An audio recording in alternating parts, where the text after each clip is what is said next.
This In the Wild with Chris. Well, it's mid-October and autumn has come to the Swedish forest. And that also means it's time to pick mushrooms, in particular chanterelles. Mushrooms in general, are they in a good enough survival situation or just for culinary use? I'm not very keen on them myself, but my wife is, and I enjoy being out in the woods and picking the mushrooms. Chanterelles prefer moist and mossy terrain, and we have our favorite spots way out in the woods. The chanterelles are not always easy to spot, but when you do, it feels like finding gold.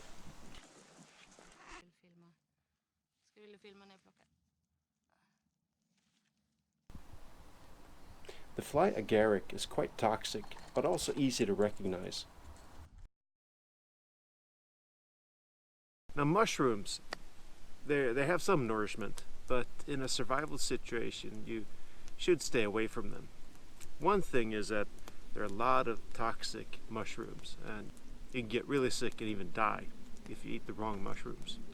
Another aspect is that mushrooms are thermogenic, meaning that it takes more calories to digest the mushroom than you actually get by eating them. So in a survival situation, stay away from the mushrooms. You'll just get more malnourished if you eat them. But if you're not in a survival situation, if you like mushrooms, go out and get them. We use chanterelles mainly as a flavor in sauce to be served with, for example, steak or pasta. But you can also serve them fried with your meal or on toast.